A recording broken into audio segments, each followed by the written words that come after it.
After 3 years of sacrifice, my husband's father, the boss, gave the promotion to his niece, who'd only been there 8 weeks. I handed in my resignation with a calm smile. "Congrats to Lily," I said. When my father-in-law read my letter, he lost it. "You can't be serious," he shouted, his face turning red. Arthur's voice boomed across the conference room as he raised his champagne glass. "I'm thrilled to announce our new regional director, my brilliant niece, Lily Monroe."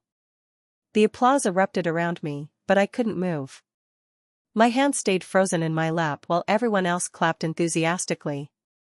8 weeks. Lily had been here exactly 8 weeks, and she was getting the position I'd been promised for 3 years. I forced my mouth into what I hoped looked like a smile and brought my hands together in slow, deliberate claps. The sound felt hollow, like everything else in that moment. Arthur's eyes met mine briefly across the table, and I saw something flicker there.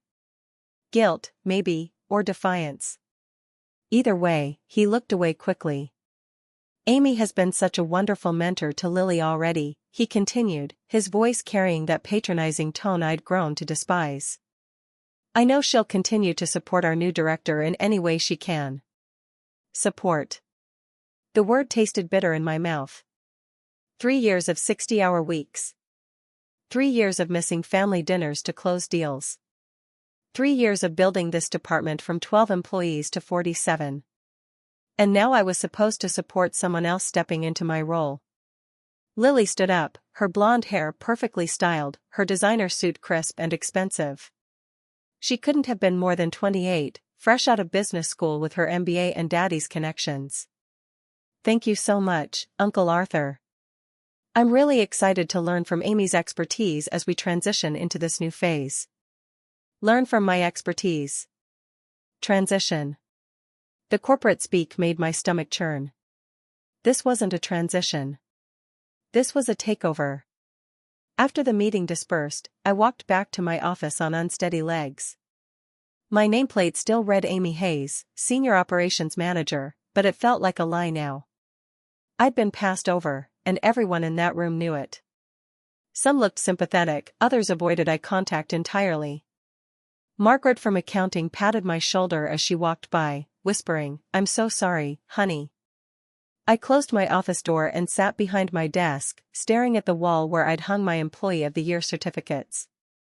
3 of them, one for each year I'd been here. Fat lot of good they'd done me. My phone buzzed with a text from Joseph, my husband. "How did the announcement go?" Finally official. I stared at the message for a long time before typing back. "We'll talk tonight." The rest of the day passed in a blur of forced normalcy. I answered emails, reviewed reports, attended meetings where people kept shooting me looks of pity mixed with embarrassment. By 5 o'clock, my jaw ached from maintaining that fake smile. Arthur appeared in my doorway just as I was packing up. "Amy, could I have a word?" "Of course." I gestured to the chair across from my desk, the same chair where he'd sat 3 months ago, promising me this promotion was just a formality. He settled his large frame into the seat, his silver hair catching the overhead light. "I know today was difficult for you." "Was it?" I kept my voice level, professional. "Look, you're incredibly valuable to this company. Lily's going to need someone with your experience to help her get up to speed. I'm hoping you'll take on a senior advisory role, too. Train her to do my job. Help her succeed in her new position," he corrected. But we both knew what he meant. I leaned back in my chair, studying this man who'd been my father-in-law for 8 years. I'd always respected Arthur, admired his business acumen, appreciated how he'd welcomed me into the family. But sitting there watching him try to spin this betrayal into some kind of opportunity, I felt something cold settle in my chest. "Arthur, can I ask you something?" "Of course." 3 months ago, you told me this promotion was mine. You said I'd earned it, that no one deserved it more. What changed?" He shifted uncomfortably, his hands fidgeting with his wedding ring. "Business needs evolved. Lily brings fresh perspective, new ideas. 8 weeks of fresh perspective versus 3 years of proven results. Amy, you're taking this too personally. Too personally? I almost laughed. This is my career. We're talking about my life. How else should I take it? Your family, he said as if that explained everything. Family looks out for each other. Lily needed this opportunity and frankly, you're secure here. You don't need the promotion like she does. There was the real truth. I was family, which meant I was expected to sacrifice for the good of everyone else. I was supposed to be grateful for the scraps, content with being dependable Amy, who'd always be there to clean up everyone else's messes. I see. I stood up, gathering my personal jacket. Well, I should get home. Joseph's making dinner tonight. Arthur looked relieved at the change of subject. Give my son my love, nah. I really do appreciate your understanding about all this. I nodded and walked out, my heels clicking against the marble floor of the lobby. Understanding? That's what he called it when someone rolled over and accepted being stabbed in the back. The drive home felt endless. Traffic crawled along the highway, giving me too much time to think. I kept replaying Arthur's words, his casual dismissal of 3 years of my life. Family looks out for each other, except when it came to looking out for me. Apparently, by the time I pulled into our driveway, the sun was setting. Joseph's car was already there, and I could see warm light glowing from our kitchen windows. Home had always been my sanctuary, the place where I could shed the corporate mask and just be myself. But tonight, even that felt tainted. How could I face Joseph and tell him his father had just destroyed my career with a smile and a champagne toast? I sat in the car for another 5 minutes watching our neighbors walk their dogs and water their gardens. Normal people living normal lives, unaware that my world had just shifted completely off its axis. Tomorrow, I'd have to walk back into that office and pretend everything was fine. I'd have to train my replacement with grace and professionalism, all while my heart broke a little more each day. But tonight, I just needed to sit in this car and feel the full weight of what had happened. Tomorrow, I'd figure out what came next.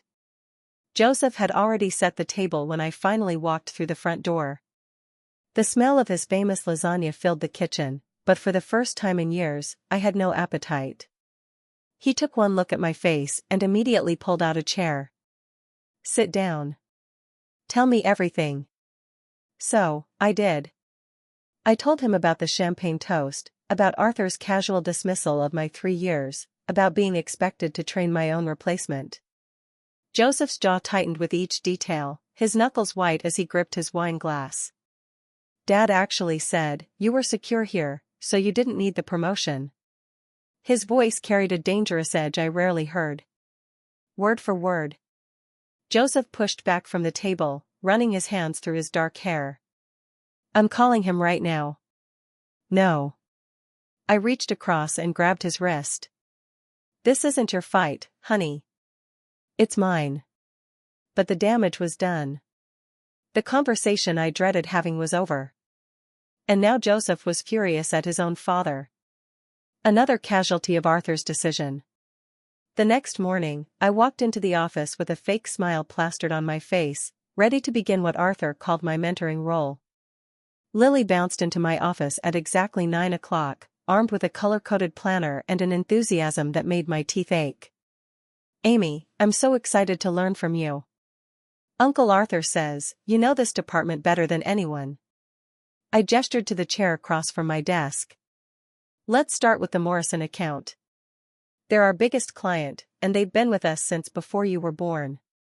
For the next 2 hours, I walked Lily through our client management system, explaining the intricate relationships I'd built, the preferences of each contact, the delicate balance required to keep everyone happy. She scribbled notes frantically, asking questions that revealed just how little she understood about the business. So, when Mr. Morrison calls, upset about delivery delays, what do? You don't promise anything you can't deliver. You listen, acknowledge his concerns, and give him a realistic timeline with a small buffer built in. But what if he threatens to take his business elsewhere? I paused, studying her perfectly made-up face. She genuinely had no idea what she was dealing with. Lily, Morrison Industries represents 30% of our annual revenue. If we lose them because of poor handling, 47 people lose their jobs, including you. Her pen stopped moving. By lunch, my patience was wearing thin. Everything I'd spent years learning through trial and error, I was now expected to download into someone who'd never even read a quarterly report. But the real breaking point came during what should have been my lunch break. I was heating up leftover soup in the break room when I heard familiar voices coming from Arthur's office next door. The walls in this old building were notoriously thin, and Arthur's booming voice carried easily through the shared wall. "The transition is going perfectly," he was saying. "Lily's picking everything up quickly. Are you sure Amy's okay with all this?" That was Lily's voice, younger and uncertain. I moved closer to the wall, my soup forgotten on the counter. "Amy's been dependable, but we need someone with fresh ideas. Lily's our future." Arthur's words hit me like ice water. "She's good at following instructions, maintaining the status quo, but that's not what we need anymore. The company needs innovation energy. You bring that. But she seems so knowledgeable about everything. Some of the clients specifically asked for her." Arthur chuckled and the sound made my stomach turn. "That's exactly the problem. Amy's become a crutch for our clients. They're too comfortable with her. We need to shake things up. Get them used to working with someone who will challenge their thinking instead of just agreeing with everything they say." Challenge their thinking. I'd spent 3 years building relationships based on trust and reliability, and Arthur saw that as a weakness. My carefully cultivated client relationships weren't assets. They were obstacles to his vision of the future. "What about her feelings?" Lily pressed.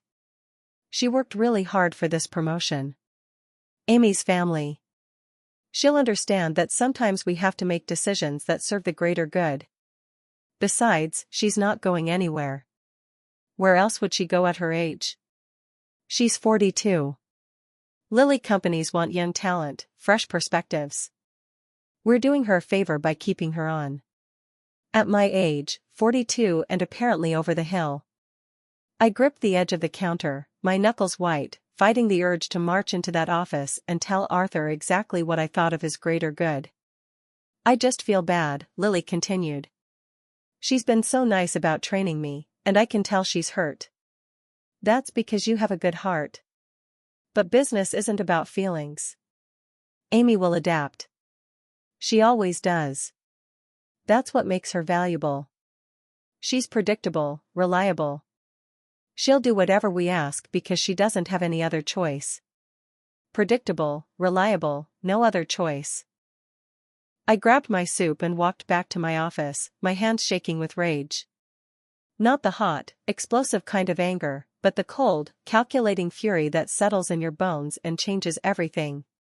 For 3 years, I'd believed I was building something meaningful. I'd thought my loyalty and dedication mattered, but I was just the hired help, keeping things running smoothly until the real leadership could take over. Arthur saw me as a placeholder, a babysitter for his clients until his precious niece was ready to take the reins. And the worst part, he was right about one thing. I had been predictable. I'd absorbed every slight, swallowed every disappointment, smiled through every humiliation because I believed it would eventually pay off. But sitting in my office, staring at my Employee of the Year certificates while Arthur's words echoed in my head, I realized something had fundamentally shifted. I wasn't the same person who'd walked into this building that morning. The woman who'd spent 3 years proving her worth to people who would never see it was gone. That afternoon, I continued training Lily with the same professional demeanor. But inside, something new was taking shape.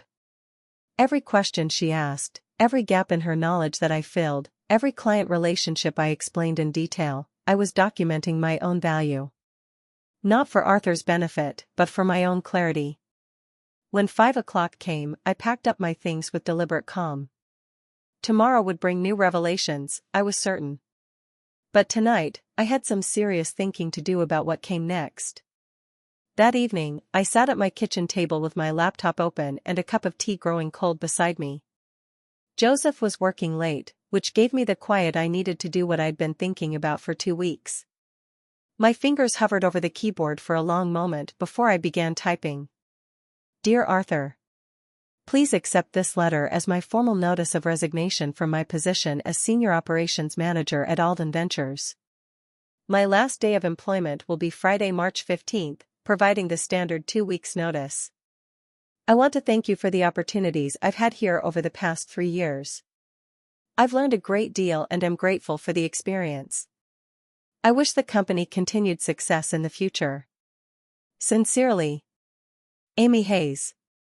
Short, professional, final. I read it 3 times, each time feeling a strange sense of peace settle over me. There was no anger in those words, no accusations or emotional outbursts, just a clean, dignified exit from a situation that had become impossible to bear. I printed the letter on our home printer, signed it with my favorite pen, and slipped it into a crisp white envelope. Then I closed the laptop and went to bed, sleeping better than I had in weeks. The next morning, I dressed with extra care. My navy blue power suit, the one that always made me feel confident, paired with my grandmother's pearl earrings. This was going to be a memorable day. I wanted to look the part. I arrived at the office early before most people and placed the envelope in the center of my desk. Then, I went about my morning routine as if nothing had changed.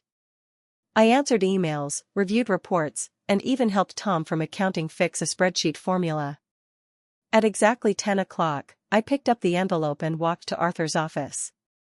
His secretary, Marie, looked up with her usual warm smile. Good morning, Amy. He's just finishing up a call. No rush. I'll wait. Marie had been Arthur's secretary for 15 years, and she'd always been kind to me. I wondered if she'd miss our brief morning chats about her grandchildren and my weekend plans.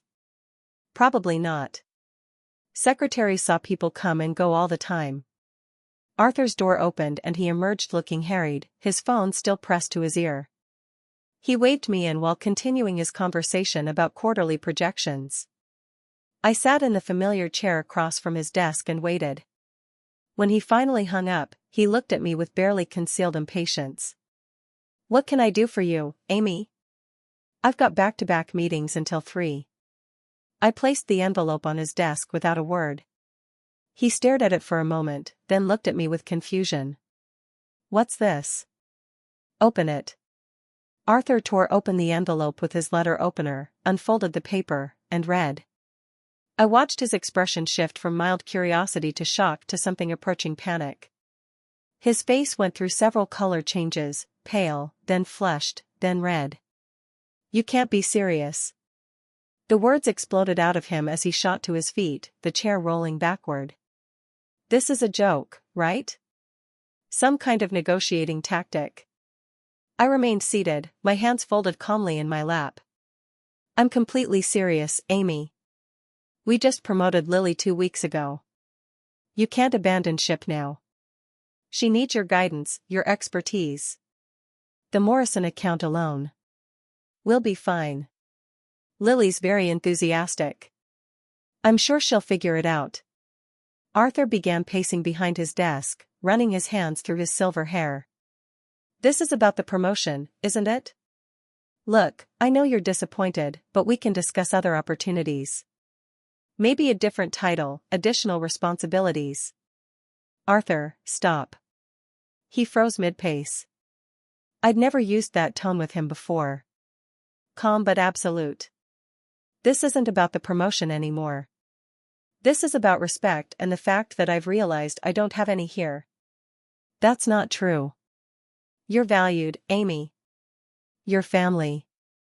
I stood up slowly, smoothing down my skirt. No, I'm not. Family would have been honest with me about their plans. Family wouldn't have let me train my replacement without telling me that's what I was doing. Family wouldn't have described me as predictable and reliable behind my back while talking about how I have no other options. Arthur's face went white. You heard that conversation, every word. The silence stretched between us, heavy with 3 years of unspoken truths. Arthur sank back into his chair, suddenly looking every one of his 63 years. Amy, please let's talk about this rationally. Whatever you heard, you might have misunderstood. I understood perfectly. I moved toward the door, then paused with my hand on the handle. You were right about one thing, though. I have been predictable. I've spent 3 years making excuses for being overlooked, convinced myself that my loyalty would eventually pay off. But I'm done being predictable. What do you want? More money? A corner office? Name it. I turned back to look at him one last time. I want to work somewhere that values what I bring to the table. Somewhere that sees potential instead of limitations. Somewhere that doesn't think 42 is too old to have fresh ideas. Arthur opened his mouth to respond, but I was already walking out the door. Marie looked up as I passed her desk, concern written across her face. She'd obviously heard Arthur's raised voice. Everything okay, honey? I paused and smiled at her, a real smile this time. Everything's going to be just fine. Marie, take care of yourself. Walking back to my office, I felt lighter than I had in months. The decision was made, the words were spoken, and there was no going back. I had 2 weeks to wrap up my projects, document my processes, and transition my responsibilities. 2 weeks to say goodbye to a chapter of my life that had taught me more about myself than I'd ever expected to learn. The phone on my desk was already ringing when I sat down. Word traveled fast in a small office, and I suspected the next 2 weeks were going to be very interesting indeed. But for the first time since that awful day in the conference room, I was looking forward to what came next. The call came on a Tuesday morning while I was reorganizing my home office. I'd been unemployed for exactly 2 weeks, spending my days updating my resume, networking on LinkedIn, and trying to figure out what came next. The phone number wasn't familiar, but something made me answer instead of letting it go to voicemail. Amy Hayes, this is Rebecca Chin from Horizon Tech. I hope I'm not catching you at a bad time. I nearly dropped my coffee mug. Horizon Tech was one of the fastest growing companies in the region, known for their innovative approach to logistics and their reputation for promoting from within based on merit alone. Not at all. How can I help you? I'll cut straight to the chase. Your name came up in a conversation with Daniel Morrison yesterday. He spoke very highly of your work at Alden Ventures and suggested we reach out. Daniel Morrison, of course, the client I'd nurtured for 3 years, whose trust I'd earned through countless late nights and weekend calls. I'd wondered if he'd even notice I was gone. That's very kind of him. I managed. We have an opening for a regional operations director, essentially overseeing 3 departments and managing our largest client accounts. Daniel seems to think you'd be perfect for it. Would you be interested in hearing more? My heart started racing. This wasn't just any job. It was exactly what I should have gotten at Alden Ventures, but bigger, better. I'd be very interested. Within an hour, I had an email with preliminary details that made my eyes widen. The salary was 30% higher than what I'd been making. The benefits package included stock options, and the title, Regional Operations Director, was what I'd been promised but never received. The interview process moved quickly. Rebecca introduced me to the team leads I'd potentially manage, all of whom seemed genuinely excited about working together. The company culture was refreshingly direct. No hidden agendas or family politics, just clear expectations and transparent communication. During my final interview with the CEO, Marcus Williams, he asked me something that caught me off guard. Why did you leave Alden Ventures? Daniel mentioned you'd been there for several years. I'd practiced answering this question, but sitting across from Marcus, a man known for building his company on merit rather than connections, I decided on honesty. I reached a ceiling that had nothing to do with my performance or potential. Sometimes you realize that loyalty without respect is just servitude. Marcus nodded slowly. We don't believe in ceilings here, Amy. We believe in earned advancement and mutual respect. Does that sound like something you could work with? It sounds like everything I've been looking for. 3 days later, Rebecca called with an offer that exceeded even my best-case scenario. As I read through the contract, I felt something I hadn't experienced in years, genuine excitement about going to work. My first day at Horizon Tech felt like stepping into a different universe. The building was modern and bright with open collaborative spaces and technology that actually worked. But more importantly, from the moment I walked in, I felt welcomed as a valued team member rather than tolerated as a necessary burden. My direct report, Sarah Martinez, had been running operations temporarily and could have resented my arrival. Instead, she greeted me with a comprehensive briefing on current projects and a genuine enthusiasm for collaboration.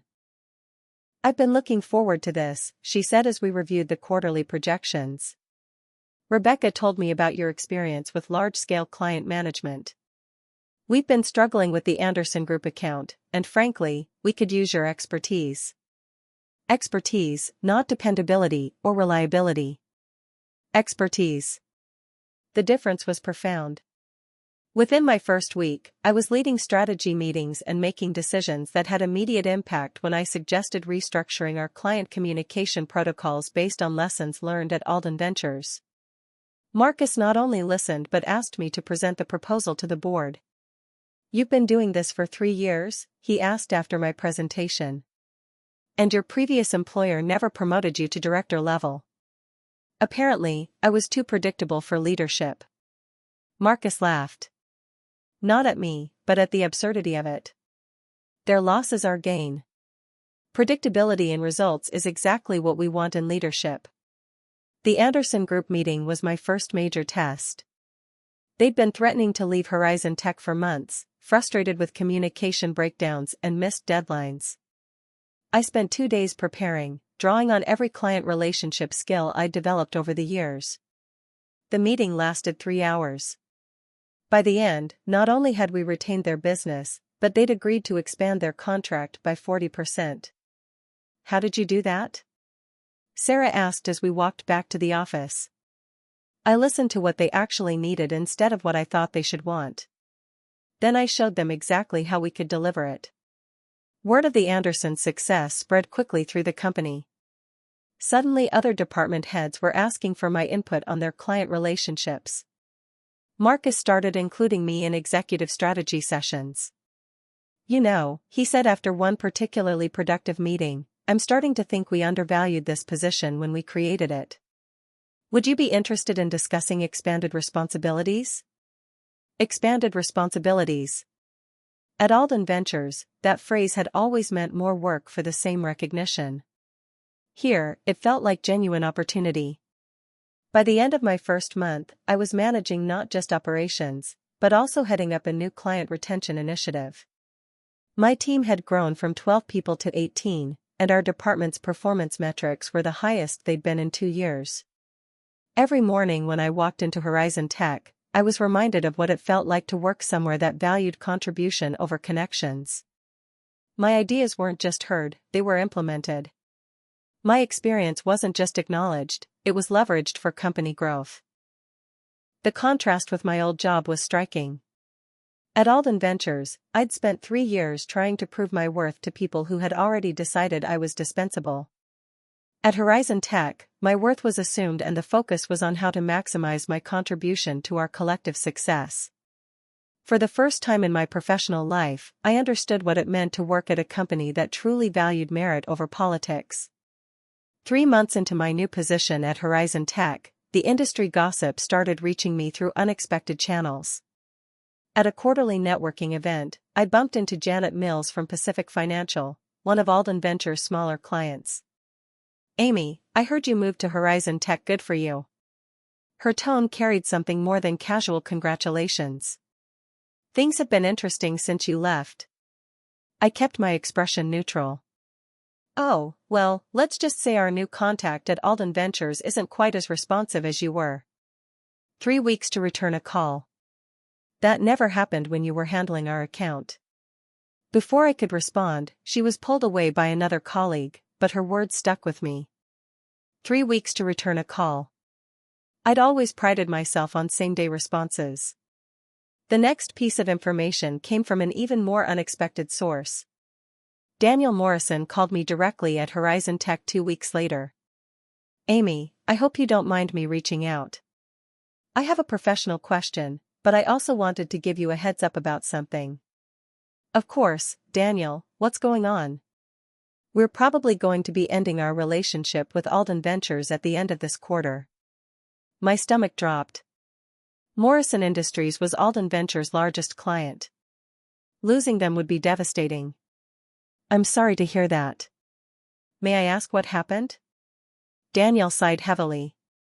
Remember how we used to have those monthly strategy calls where you'd walk me through the quarterly projections and we'd adjust our approach based on market changes?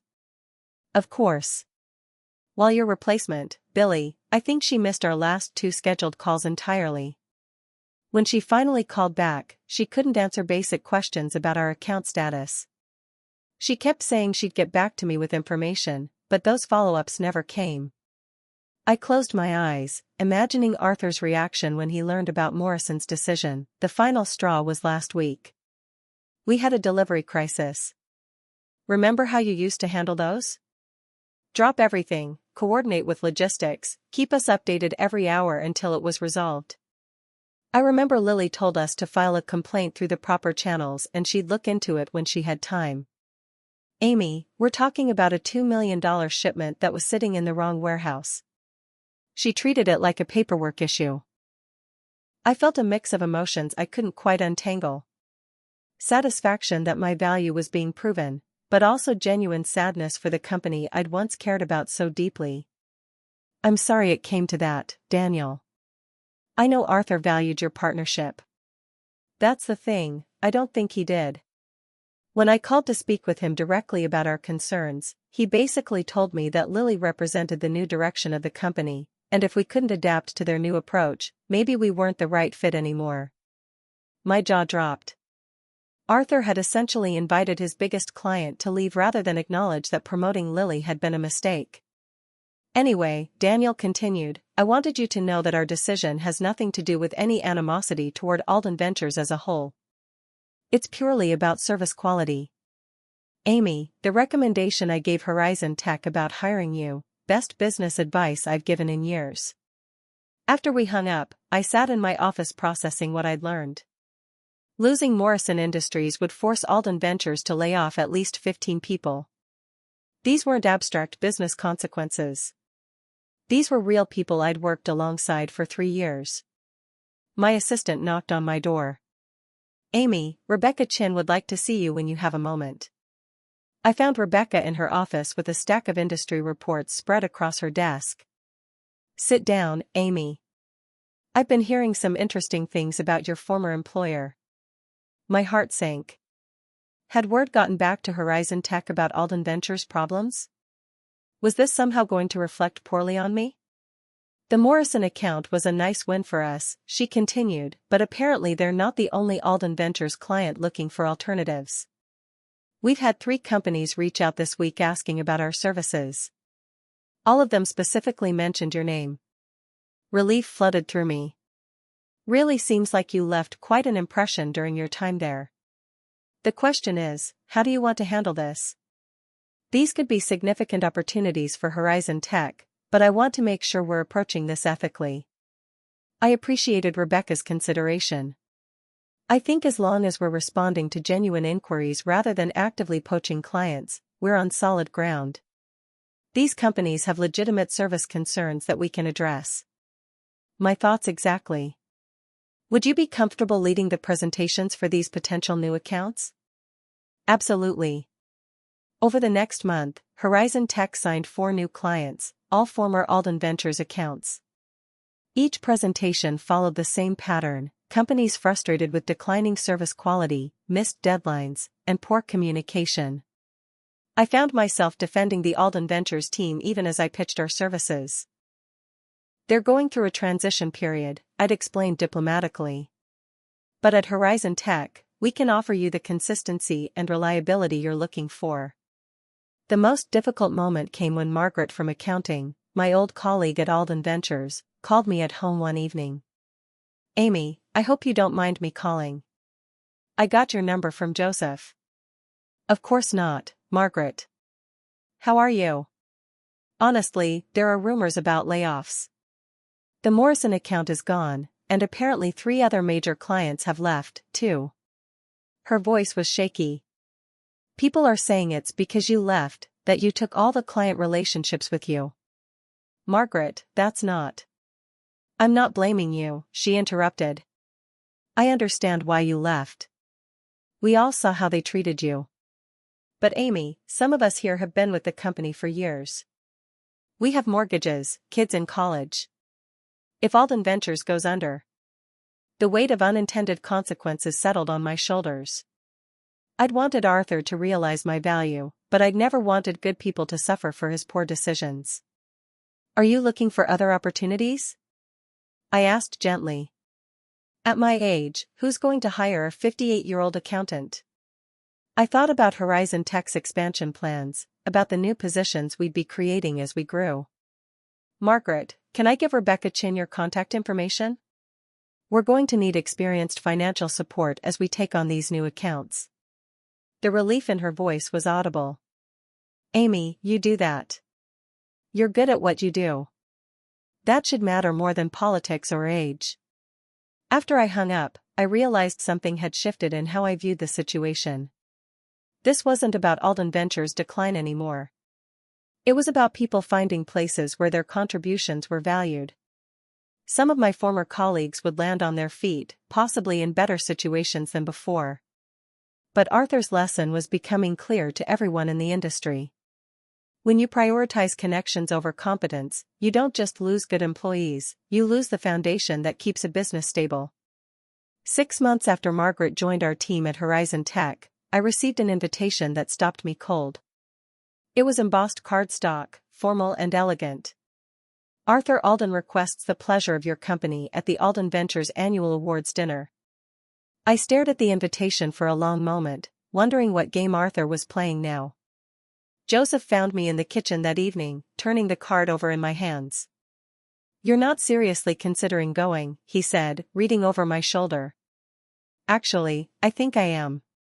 He looked at me as if I'd suggested swimming with sharks. Amy, why would you put yourself through that? Because I'm not the same person who left that company in tears. I want to see who I've become. The dinner was held at the Grand Ballroom downtown, the same venue where I'd attended these events for 3 years running. But walking in that night, everything felt different. I wore a new dress, emerald green silk, that made me feel confident and powerful. More importantly, I carried myself differently. Rebecca had insisted on coming with me. Moral support, she'd said, though I suspected she was also curious about the company that had been foolish enough to let me go.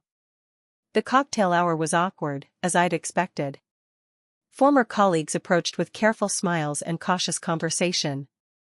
Some seemed genuinely happy to see me thriving, while others appeared uncomfortable, as if my success somehow reflected poorly on their decision to stay. Tom from accounting cornered me near the bar. Amy, we all miss you. Things haven't been the same since you left. How is everyone adjusting? I asked diplomatically.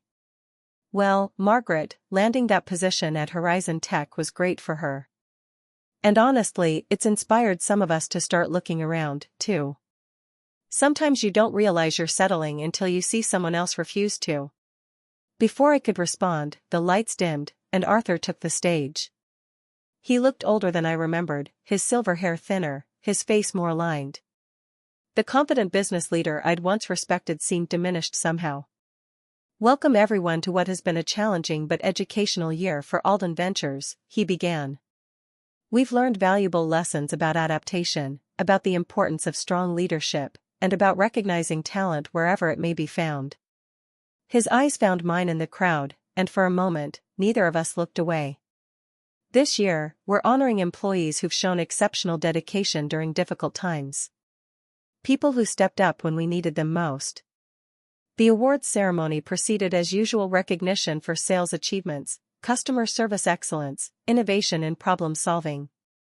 But something felt forced about the whole production, as if Arthur was trying to recreate past success through sheer willpower. Then came the surprise. Our final award tonight is new, Arthur announced. The Excellence in Leadership recognition goes to someone who may no longer be with our company, but whose impact continues to shape how we do business. Amy Hayes, would you please come to the stage?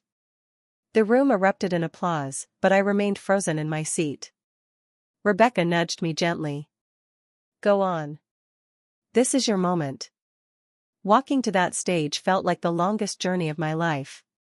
Arthur met me halfway, extending a crystal award that caught the ballroom lights. Amy, your dedication to excellence and your commitment to our clients set a standard that continues to inspire our team. While we're sorry to see you've moved on to new opportunities, we want to acknowledge the foundation you built here. I took the microphone, looking out at faces I'd worked alongside for 3 years. Some were smiling, others looked uncomfortable, and a few, like Lily sitting at Arthur's family table, appeared downright mortified. Thank you, I began, my voice steady despite my racing heart. Working at Alden Ventures taught me valuable lessons about business, about relationships, and most importantly, about knowing your own worth. I paused, letting that sink in. I've learned that loyalty is important, but it should never be one-sided. That hard work matters, but only when it's recognized and valued, and that sometimes the best thing you can do for yourself and for your career is to walk away from situations that no longer serve your growth. The applause was more scattered this time, uncertain. I'm grateful for my time here because it led me to where I am now, at a company that values merit over politics, where ideas are heard regardless of who suggests them, and where potential isn't limited by artificial ceilings. I handed the microphone back to Arthur, whose smile had become notably strained. Thank you again for this recognition, and to my former colleagues, remember that you have more power than you think. Use it wisely. As I walked back to my table, the silence was deafening. Then Margaret started clapping, followed by Tom, then others throughout the room. Not everyone joined in, but enough did to make the message clear. After the dinner, Arthur approached our table as Rebecca and I were preparing to leave. Amy, could I have a word? Rebecca excused herself diplomatically, leaving Arthur and me alone for the first time since my resignation. That was quite a speech, he said, his tone unreadable. It was honest. I suppose I deserved that. He looked tired, defeated in a way I'd never seen before. You know, we're restructuring the leadership team. If you ever wanted to come back. Arthur, stop. I stood up, meeting his eyes directly. 6 months ago, I might have been interested in proving something to you. Tonight, I realized I don't need to prove anything to anyone except myself. The company is struggling without you. The company is struggling because you made decisions based on family loyalty instead of business sense. That's not my problem to solve anymore. I picked up my purse and the crystal award, which felt surprisingly heavy in my hands. I hope things work out for Alden Ventures. I really do. But my chapter there is closed. Walking out of that ballroom, I felt a sense of completion I hadn't expected. The scared, overlooked woman who'd once desperately wanted Arthur's approval was gone. In her place stood someone who knew her value and wasn't afraid to demand it be recognized. Rebecca linked her arm through mine as we reached the parking garage. So, how does it feel to have the last word? I smiled, genuinely happy for the first time all evening, like freedom. The drive home was quiet, both of us processing the evening's events. When I finally walked through my front door, Joseph was waiting with a cup of tea and a questioning look. How was it? Perfect, I said and meant it. It was absolutely perfect. That night, I placed the Crystal Award on my bookshelf next to a photo from my first day at Horizon Tech. 2 symbols of the same journey, one representing where I'd been, the other showing where I was going. The woman in that photo was confident, valued, and unafraid to take up space in the world. She was everything I'd always had the potential to be, just waiting for the right moment to emerge. Sometimes the best revenge isn't revenge at all. It's simply becoming the person you were always meant to be.